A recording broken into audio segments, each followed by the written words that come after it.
Bonjour, c'est Madame Ardin. Dans la vidéo de français d'aujourd'hui, nous allons continuer la leçon sur les synonymes avec les CE1. Puis, je travaillerai sur une phrase de la nouvelle dictée que nous allons analyser. Nous continuerons la leçon sur le futur. Et pour finir, je terminerai le travail sur les types de phrases avec les CE2. C'est parti! Viens apprendre avec moi aujourd'hui. Viens apprendre avec moi aujourd'hui ce que tu auras besoin pour demain. Ce que tu auras besoin pour demain.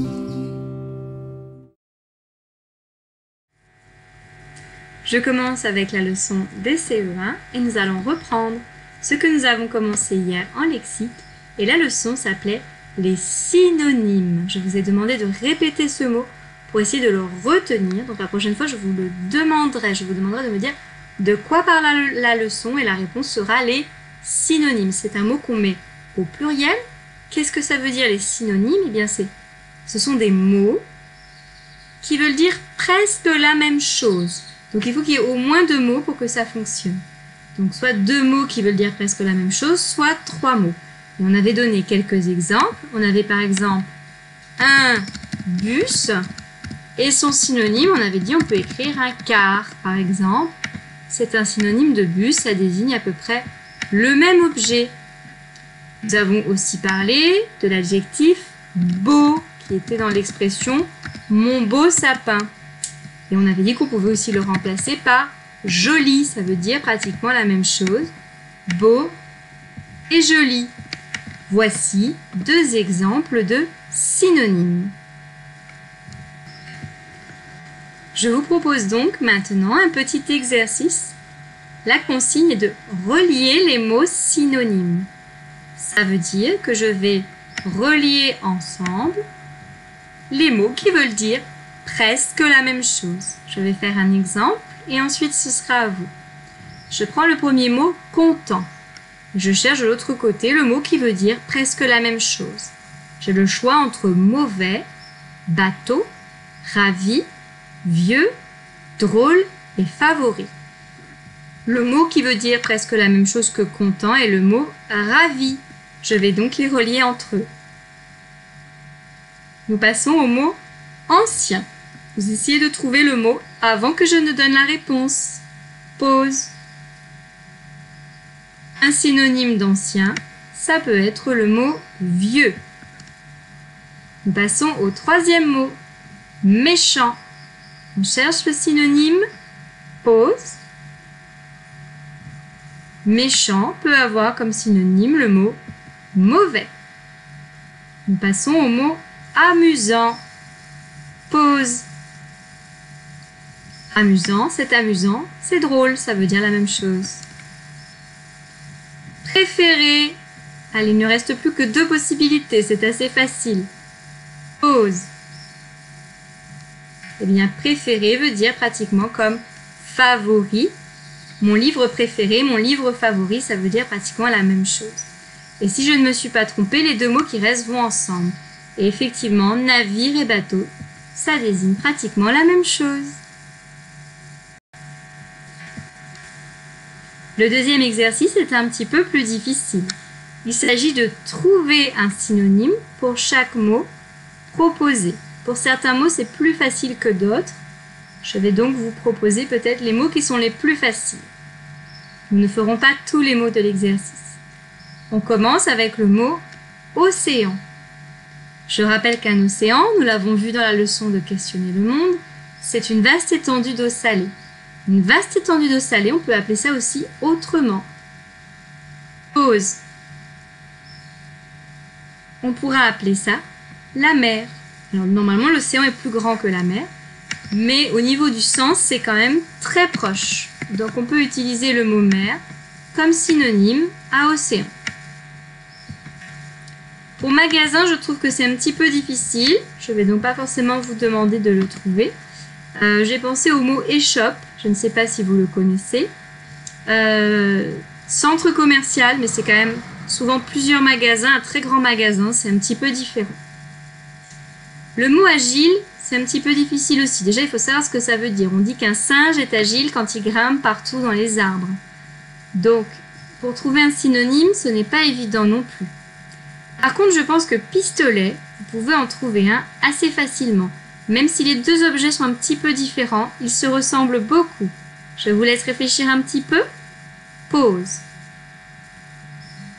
Bien, le mot que j'attendais éventuellement ici est le mot revolver. Je dis bien, il y a une différence entre les deux, mais c'est pratiquement le même objet. Quand on n'est pas un spécialiste et qu'on ne s'y connaît pas, on aura l'impression que c'est la même chose.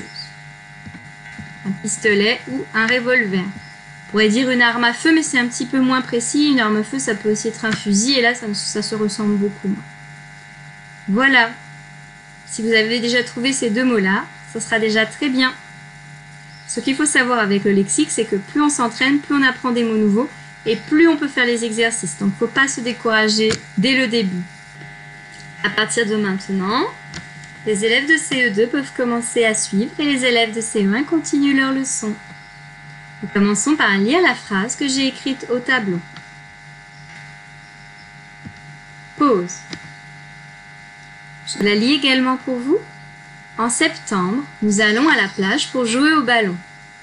Dans cette phrase, il y a des mots qui ont le son B, comme nous avons commencé à étudier hier. Je vous laisse les trouver. Pause. Les mots qu'il fallait trouver sont les mots septembre. On entend bre, mais dans bre, il y a bien le son B avant le re.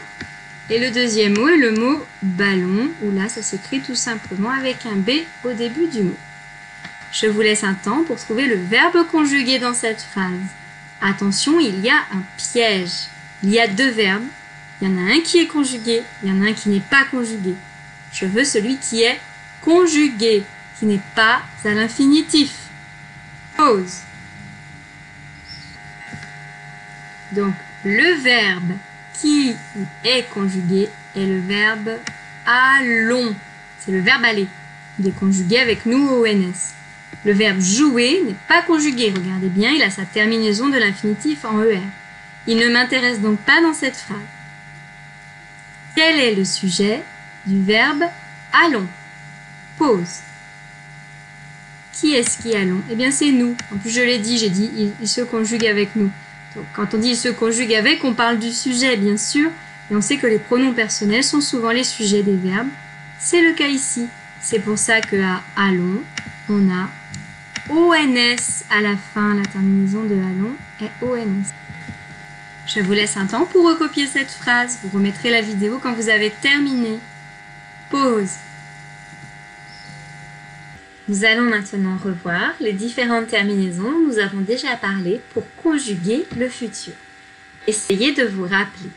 Avec je, quelle est la terminaison du futur? Ce sont deux lettres, toujours les mêmes.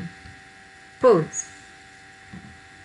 Avec je, au futur, j'utiliserai toujours AI qui fera le son est. Nous cherchons maintenant à conjuguer le futur avec tu. Quelle sera la terminaison avec le pronom tu? Pause. Avec le pronom tu, la terminaison sera toujours AS. Et nous avions ajouté hier la terminaison avec il ou elle avec un S. Quelle est cette terminaison? Pause. La terminaison avec il ou elle avec un S est tout simplement la lettre A. Il n'y a qu'une lettre. Alors, je ne sais pas vous, mais moi ces terminaisons, pour les retenir, j'utilise ce que je connais sur le verbe avoir. Regardez, j'ai, tu as, il ou elle a, ça s'écrit exactement de la même façon. On dirait le verbe avoir conjugué au présent. Mais ici, ce sont des terminaisons. Je vais maintenant vous donner les terminaisons pour les trois personnes du pluriel. Pour nous, c'est vraiment très facile parce que vous la connaissez déjà. Nous au futur, ce sera toujours ONS. Mais attention, nous verrons tout à l'heure que ce n'est pas parce que c'est ONS que le verbe ressemble à celui du présent. Si je prends l'exemple du verbe jouer que nous avons vu hier, si je suis au présent, je vais dire nous jouons, j'enlève le ER de l'infinitif. Mais si je suis au futur, je dis nous jouerons. Il y a le R de l'infinitif qui est toujours là. Si je dis le verbe avec le verbe marcher, nous marchons, c'est le présent. Nous marcherons, c'est le futur. Par contre, c'est ONS. De la même façon, avec vous, ce sera EZ. Mais il va se passer la même chose. Au présent, je dirais vous marchez. Et au futur, ce sera vous marcherez. Je garde le R de l'infinitif.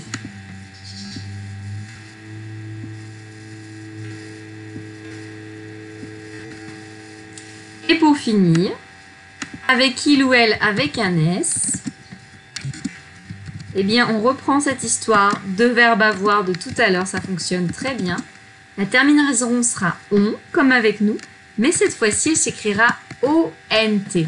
Nous avons déjà vu cette terminaison en ONT avec le verbe avoir, ONT, ils, elles ont, avec le verbe être, ils, elles sont, et avec le verbe faire, ils, elles font, voire même avec le verbe aller, ils, elles vont. On a déjà vu que ONT pouvait être une terminaison de il ou elle avec un S. En utilisant tout cela, nous allons pouvoir finir l'exercice que nous avons commencé hier. Comme nous avons déjà conjugué hier les verbes avec je, tu et il, elle sans S, je vais commencer directement avec nous, vous et il ou elle avec un S. Nous, c'est le verbe jouer que je dois conjuguer. Je vais donc écrire nous, joue, attention même si je ne l'entends pas, je dois écrire le ER, rond avec le ONS que nous venons de voir. Nous jouerons. Je continue avec vous. Je vous laisse chercher d'abord. Vous, pause. Et on va écrire exactement le même mot jusqu'au R.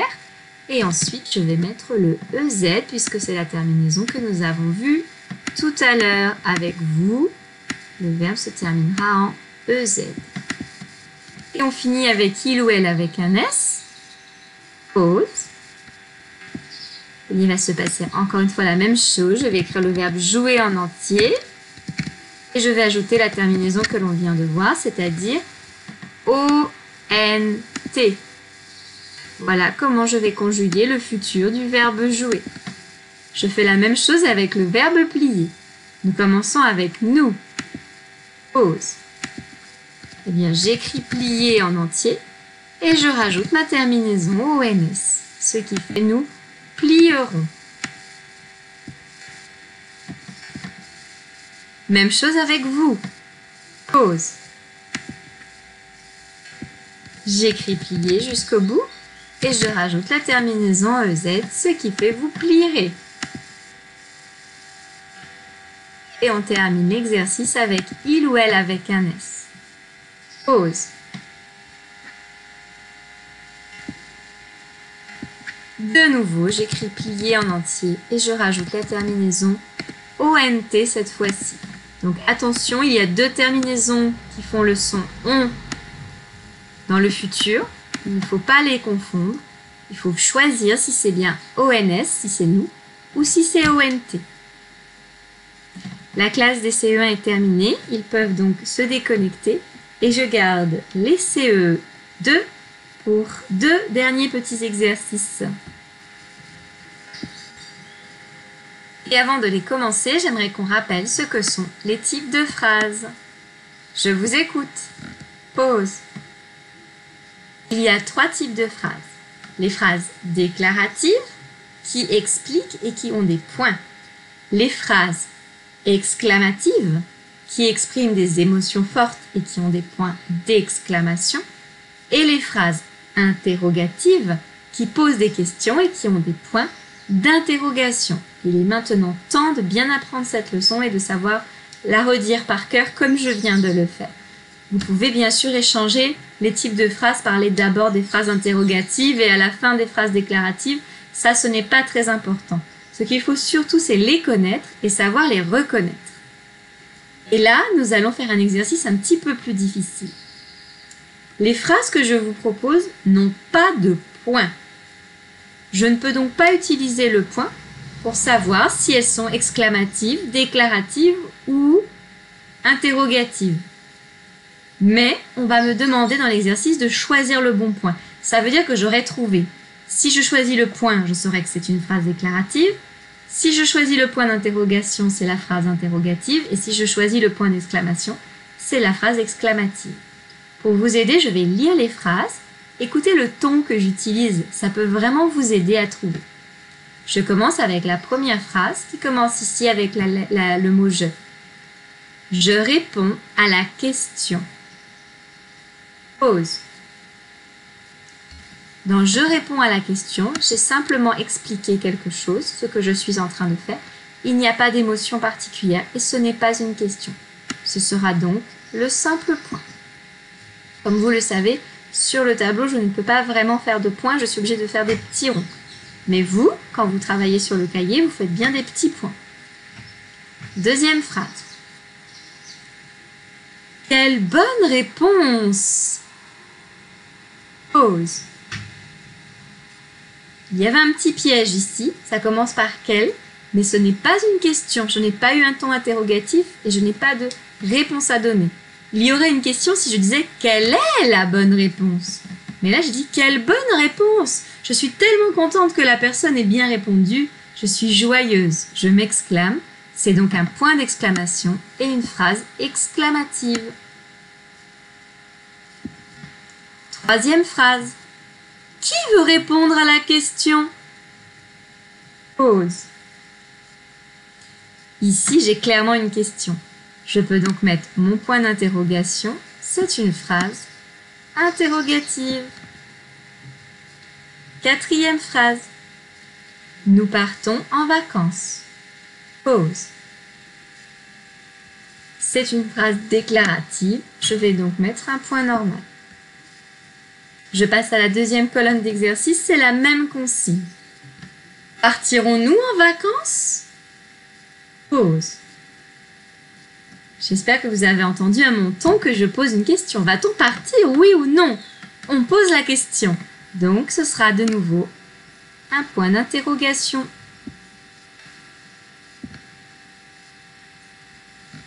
Phrase suivante. Que c'est bon les vacances! Pause.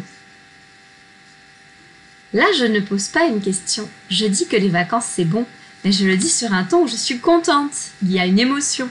Ce sera donc une phrase exclamative.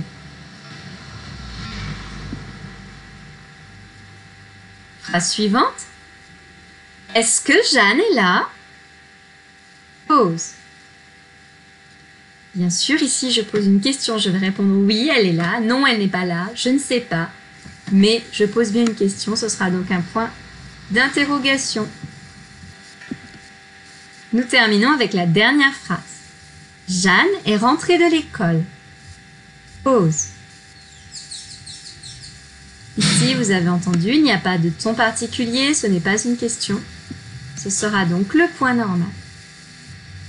Cet exercice n'était pas facile. Si vous avez quelques erreurs, ne soyez pas trop déçus. Par contre, il est très utile de comprendre cet exercice quand on fait une rédaction et qu'on veut savoir quel point on doit mettre au bout de ses phrases, quand on relit son texte, par exemple. C'est tout pour aujourd'hui. Je vous dis à très bientôt dans une nouvelle case virtuelle.